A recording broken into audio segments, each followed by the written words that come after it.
Assalamualaikum warahmatullahi wabarakatuh. Bertemu lagi dengan saya Ibu Fitriani dari SMP Negeri 1 Sampanahan. Apa kabar kalian semua? Mudah-mudahan kita semua dalam keadaan baik dan selalu dalam lindungan Allah Subhanahu wa taala. Baiklah, hari ini kita akan belajar tentang materi meyakini hari akhir, mengakhiri kebiasaan buruk. Mengimani hari akhir. Baiklah, sebelum memulai pelajaran, maka akan saya sampaikan dulu tujuan pembelajaran kita hari ini. Yang pertama adalah meyakini terjadinya hari akhir dengan istiqomah, menghayati terjadinya hari akhir dengan istiqomah, menghayati perilaku jujur, bertanggung jawab, dan adil sesuai dengan keimanan kepada hari akhir dengan istiqomah. Nah, sekarang kita lanjut ke materi.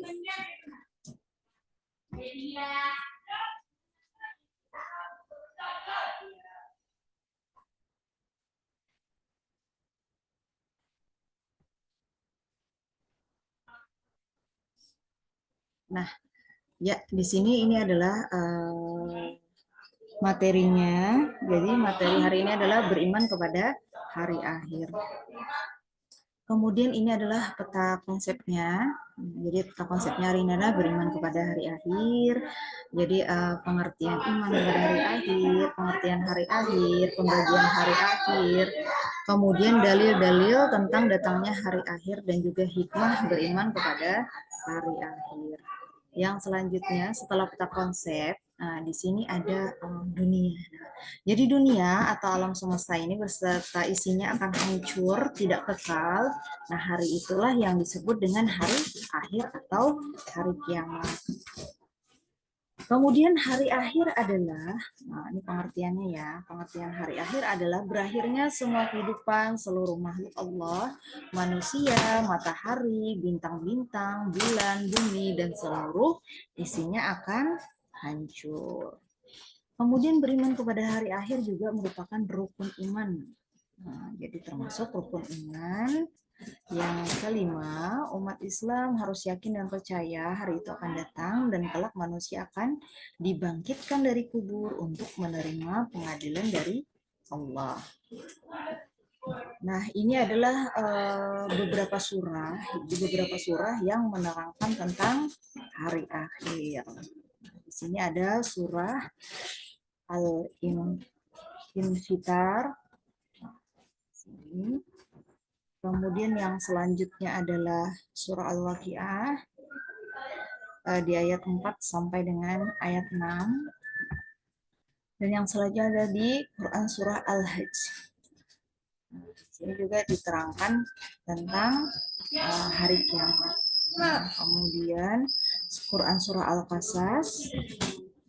Nah, yang selanjutnya adalah hari kiamat atau hari akhir itu terbagi dua, yaitu ada kiamat sugra dan juga kubro. Kiamat sugra itu yaitu rusaknya benda atau makhluk tertentu seperti orang meninggal, gunung meletus, atau tsunami.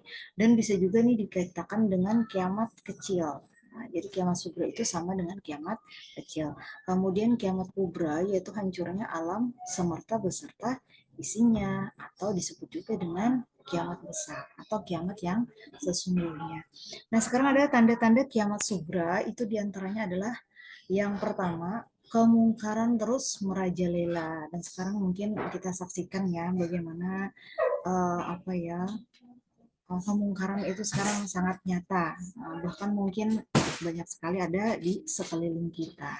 Kemudian yang kedua, perzinahan telah terjadi di mana-mana, tidak menjadi hal yang tabu. Nah, sekarang kan orang mungkin tidak malu lagi mempertontonkan kemesraan di depan umum. Nah, itu juga salah satu tanda-tanda kiamat kecil.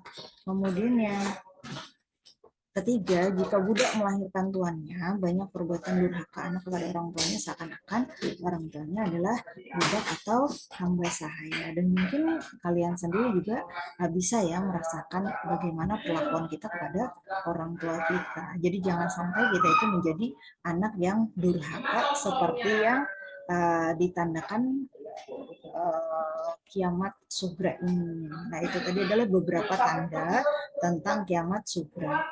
Nah, sekarang ada tanda-tanda kiamat kubra atau kiamat besar. Yang pertama adalah matahari terbit dari barat.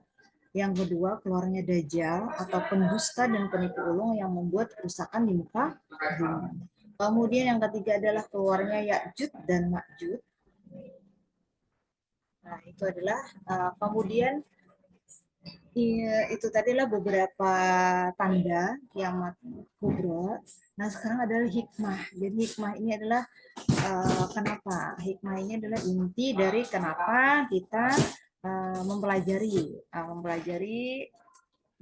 pada materi ini. Mudah-mudahan ya, mudah-mudahan nih kita bisa uh, menjadi manusia yang rajin dan taat beribadah, kemudian mendorong manusia berperilaku baik dan mencegah perilaku yang buruk, kemudian mendorong manusia untuk waspada dan berhati-hati. Jadi kalau kita beriman kepada hari akhir, nah hikmah yang bisa kita dapatkan itu adalah kita takut kepada Allah, kita takut dengan hari kiamat, dan kita takut dibangkitkan itu dalam keadaan yang buruk.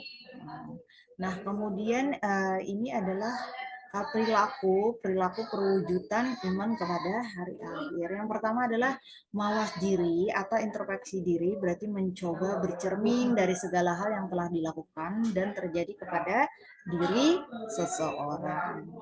Nah, kemudian jadi itu tadi adalah materi kita pada hari ini tentang hari kiamat. Nah, mudah-mudahan kita semua bisa menjadi orang yang selalu mawas diri, yang selalu introspeksi diri ketika kita membuat kesalahan dan berusaha untuk tidak mengulanginya lagi. Nah, mungkin sampai di sini dulu materi pembelajaran hari ini. Jangan lupa tetap belajar. Mudah-mudahan kita semua selalu dalam hidayah Allah. Maka saya akhiri dengan Assalamualaikum warahmatullahi wabarakatuh.